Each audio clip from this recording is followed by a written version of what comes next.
धुळे समजू की राहणार त्याला आवाज काय सांगू नको म्हणून सांग. गप बस. तुझी लायकीच नाही रे सूरज. आमचं दागिनं चोरायची हिम्मत कशी झाली तुझी? तुझं नाही, माझी मोठी चीन आणि अंगठी नाही आला तुम्ही. तुझी चेन, तुझी अंगठी, ते दागिनं बी आमचंच आहे. आपल्या लग्नात आमच्या पप्पांनी दिलं होतं तुला. आम्ही तुला ते अजिबात ऐकू देणार नाही. अगं ऐकायच राहू दे. पैसे तरी देखील लई लढाय मला ग. असल्या चोरट्या आणि दारुड्या नवऱ्याचा काही बी उपयोग नाही, उलट तोटाच आहे. आम्ही तुला काळीची बी मदत करणार नाही, लक्षात ठेवा सूरज. असते उपद्व्याप. नंदुडे असं करून अगं 12च्या भावाचं इंगे मी. 12च्या जा नाही तर 13च्या जा. आमस्ती काय? अगं कुकवाचा प्रश्न. गप बस, गप बस. एक अक्षर बोलू नका आता, नाहीतर राणा भाऊजींनी सांगायचं ते आम्ही स्वतः जाऊन मामांजीशी सांगू. व्याप. अगं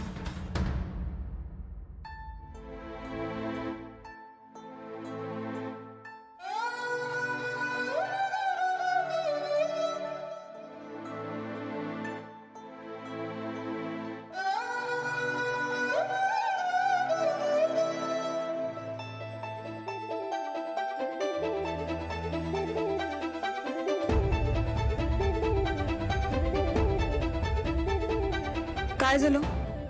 झोप येत नाहीये का?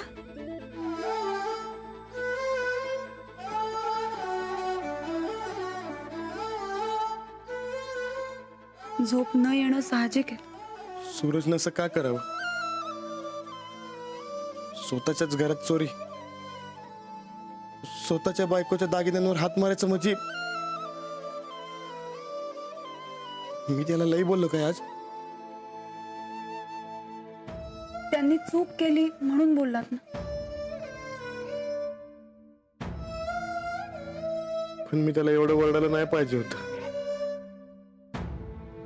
अहो, आजवर मी त्याला कधी एवढं टाकून बोललो नाही हो. पण वहिनींचा दागिना चोरी करायला लागला म्हणून टाळकं सटकलं होतं.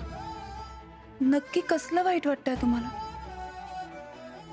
सूरज भाऊजींनी चोरी केली याचं, का तुम्ही त्यांना ओरडलात याचं? दोन्ही बी. लहानपणापासून सांभाळून घेते हो त्याला, पण आज काही शिल्लकच ठेवलं नाही त्याने. कधी सुधारणार येऊ? सुधारते. आपल्याला त्यांना थोडं जास्त समजावून सांगावं लागेल, एवढंच. सूरजचा स्वभाव लई चांगला आहे हो. पण संगतीत आला की बिघडतोय. आता हे केव्हा समजणार त्याला?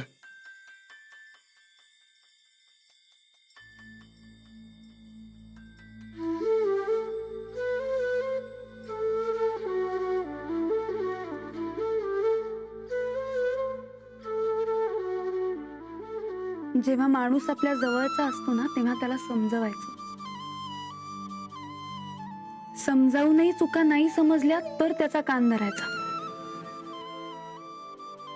असं केलं ना तरच त्याला त्याच्या चुका समजतात.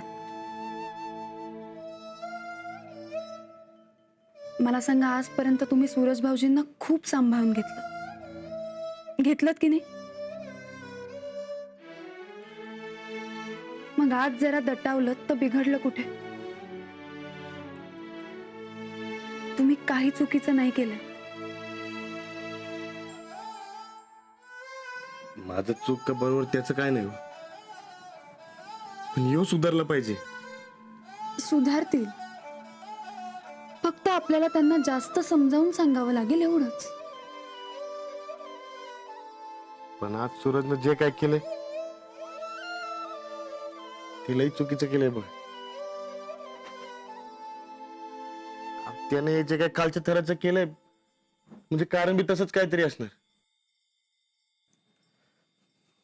लई मोठ्या संकटात अडकलाय बघा.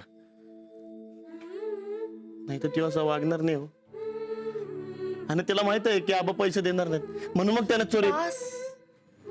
बास हो, केवढंच डोकं आहे तुमचं किती ताण देणार. आता मनातले सगळे विचार काढून टाका आणि जरा शांत व्हा. सगळं नीट होईल. व्हायलाच पाहिजे. होणारच. तुम्ही काही काळजी करू नका. हं? शांतपणे झोपून जा आता.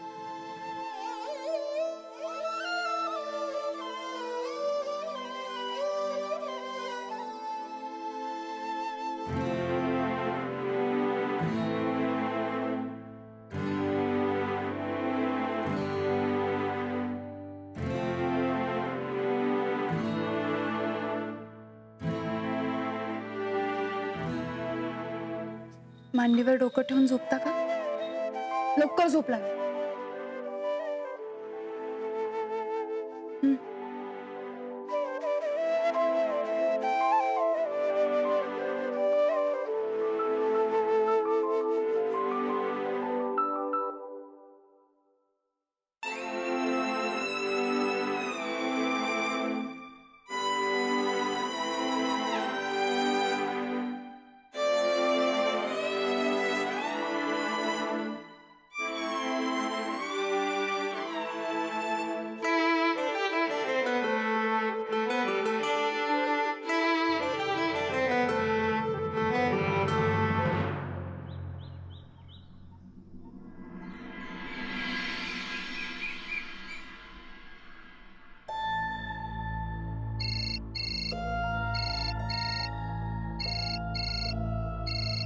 चल र.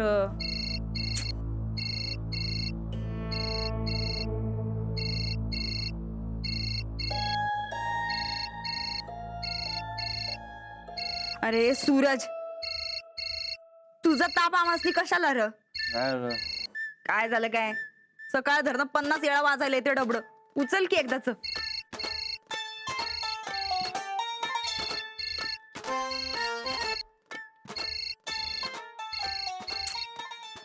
सूरज, अरे उचल की.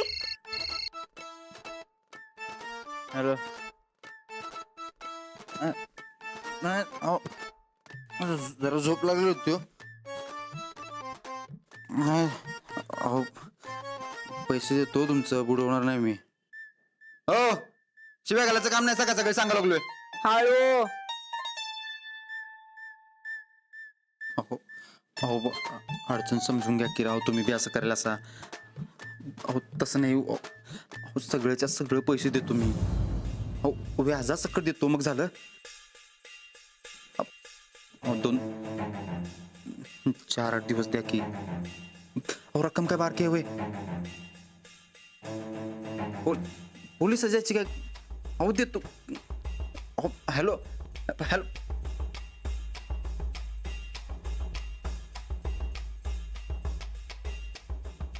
तुला बरं वाटत असेल ना आता?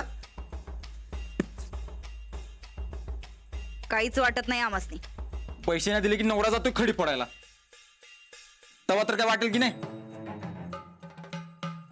अगं दर टायमासारखं नाही ग बाई. या भानगडीतनं सोडून नाही तर खरोखर जातोय बघ तुरुंगात. मग जाच. 4-8 दिवस जरा आज जाऊन ये. राणा भाऊजी नाही तर मामांजी तुला सोडवून आणत्याल. पण आमच्या मागं ते पैशाचं टुंग लावू न कसा. एकतर काल आमच्या दागिन्यांवर हात मारायचा चालला होता. स्वतःच्या घरात चोरी कराल तो म्हणजे किती सिरियस मॅटर बघ की जरा. नाही तू आज जाच म्हणजे आयुष्यात बी सिरियस होशील. जीव दिन पण आज जाणार नाही सांगतो. मग बस तिथं बोडकं कपाळ मिरवीत. अरे तुझ्या जिभेला काय हार्टबीट आहे का नाही? उगा सकाळ सकाळ काहीतरी दळभद्री बोलू नका सा. माझा टाइमच दळभद्रा चालू आहे. मी काय करू त्याला? तुला सांगितलं सोडू तर तू बी ऐक ना झालीस. खरोखर जीव देतो की नाही बघ आता. तू एक काम कर. तो जो कोण माणूस आहे ज्याच्याकडनं तू पैसे घेतल्यास त्याला गायकवाडांचं नाहीतर राणा भाऊजींचं धाक घाल. म्हणजे समजा आपोआपच मिटल. अगं घाबरण्यातला किरकोळ माणूस नाही हो. मग मग काय तर थुकपट्टी लाव आणि गंडीव की त्याला. पट्ट्या लावण्यात आमचा वस्ताद आहे. असं आहे काय? मग सरळ सरळ हात वर कर आणि म्हण आम्ही काय तुमच्याकडनं पैसे घेतलेच नाहीत. अगं 1760 माणसं होती तिथं साक्षीला. तू पैसे देणारस का नाही सांग बघू आधी. नाही. आता मला दोरी शोधायलाच पाहिजे फास लावायला.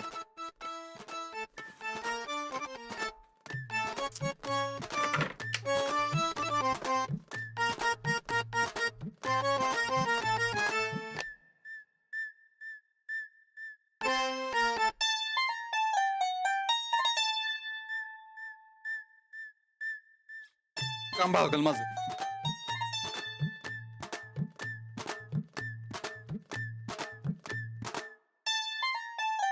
अरे बस बस करती नाटक. काय चाललंय हे बघ, आमच्याकडे एक उपाय आहे.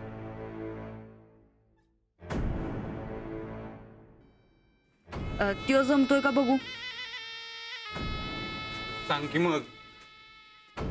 परवा मामांजींनी 4 एकर जमीन विकत घ्यायची ठरवले. त्यांना म्हणाव ती जमीन माझ्या नावावर विकत घ्या.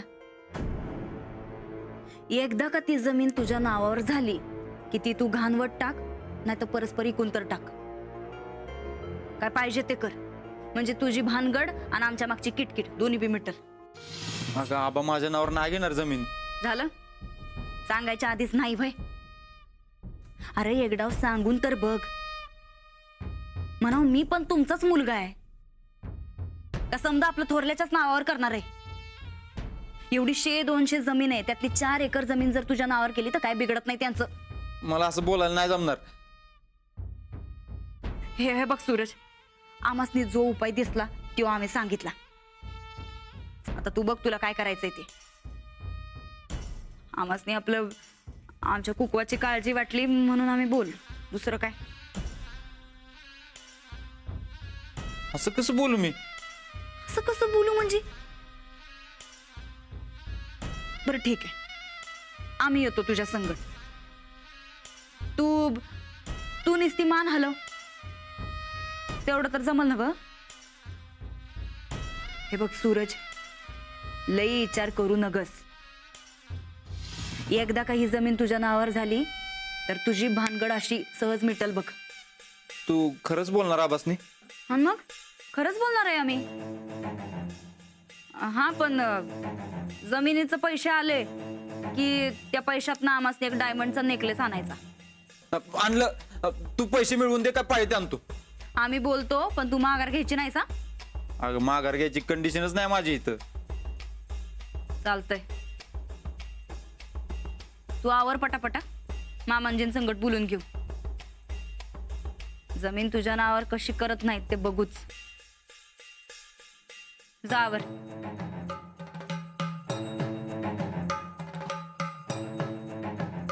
सूरज, साडी होती तशी घडी नीट करून ठेव. आमच्या साडीवर राग.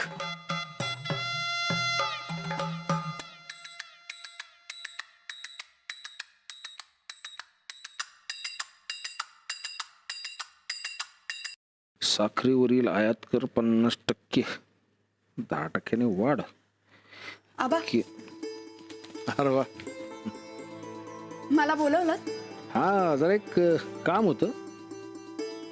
काय तुम्ही आमच्या थोरल्या सुनबाई, पण तुमच्या नावावर काहीच नाही. म्हणजे काय आम्ही एक नवीन जमीन घेतली आहे, ती तुमच्या नावावर करायचा विचार आहे. अहो नको, माझ्या नावावर कशाला. अहो घरच्या लक्ष्मीच्या नावावर जमीन असली म्हणजे ती भरघोस पीक देते. तशी जमीन नापीक आहे, पण तुमच्या नावावर केल्यानंतर भरघोस पीक दिल बघा. ते हे करतीलच, यांच्या नावावर करा तुम्ही. काय आहे त्याच्या नावावर आधीच लय जमीन आहे, आणि तुमच्या नावावर केली म्हणजे तो अजून हुरूप आणून जमीन कसल. ती खास जमिनीवर खास मेहनत. असंच नाही काय, जमीन म्हणजे यांची आई आहे, असा भेदभाव नाही करणार. मामांजी जरा बोलायचं होतं. बोला. ते आमच्या ह्यांना का नाही आजकाल घरात लई परक्यासारखं वाटायलंय बघा. एकदम असं आश्रितासारखं. आता हे काय नवीन? अरे तुला काय वाटतंय? काही नाही, बाहेर 4 माणसं यासनी बोलून धावत्यात. समधी जमीन थोरल्याच्याच नावावर आहे, तुझ्या नावावर काहीच नाही. म्हणून मग आता जी नवी जमीन घेणार आहे का नाही, ती जर आमच्या ह्यांच्या नावावर केली तर लई बरं होईल. यासनी आश्रितासारखं वाटायचं नाही. सुनबाई, हा, तुमची जीभ आजकाल लय धीट व्हायली. आमचं नाही मामांजी, असं बाहेरच्यांचं म्हणणं आहे. बाहेरच्या माणसाचं ऐकून विचारायची हिंमत कशी झाली तुमची? काय रे, कोण बोललं तुला? नाव सांगा मला. ते मी काय मी तुझ्या सगळ्या 12 भानगडी माहितीत आम्हाला. 1 गुंठा बी जमीन आम्ही तुझ्या नावावर करणार नाही. घरात जे मिळते ते गप खा. माझ्या नावावर नाही तर हिच्या नावावर करा की. आमच्या अहो आता दोघांपैकी कुणाच्या बी नावावर असलं तर सारखंच आहे ना. माझ्यावर विश्वास नाही तर हिच्या नावावर करा की. ते करता येणार नाही. कसल त्याची जमीन.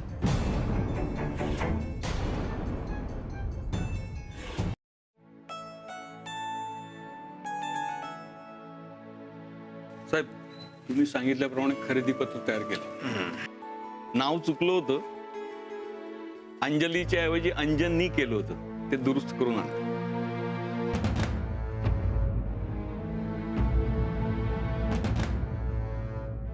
सुनबाई घ्या, याच्यावर सही करा. जमीन तुमच्या नावावर होऊन जाईल. घ्या घ्या. अहो पण मामांजी, तुम्ही आत्ताच म्हणला ना व कसल त्याची जमीन. यासनी जमिनीतलं ज आणि पिकातलं प तर माहिती का? अहो नाही म्हणजे शहराकडनं आल्यात त्या, त्यासनी कसं जमल बरं? ते कळल. यांचा नवरा जमीन कसतोय तेवढं बास आहे. आणि दोघं नवरा बायको एकच असतात.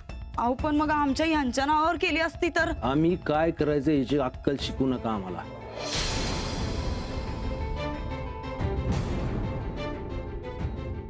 तुमच्या नावावर जमीन करणार नाही हे पक्क करा मनाशी.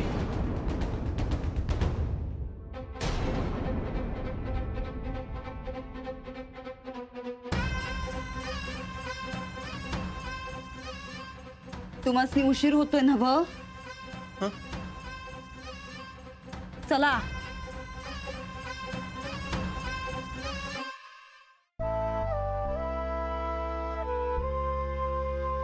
आबा, अहो माझ्या नावावर कशाला करताय जमीन? सूरज भाऊजींना हवी आहे तर त्यांच्याच नावावर करा ना. घरातच राहील ना जमीन. अहो आम्ही मुद्दामच तुमच्या नावावर जमीन करतो. अहो यांच्या नावावर जमीन केली तर इकूनच खाणार आहे. सुनबाई, तुम्ही याच्यात लक्ष नका घालू. तुम्ही सही करा. वहिनी साहेब, विचार कसला करताय? साहेब कायम बरोबर तेच करतात. घ्या, सही करा.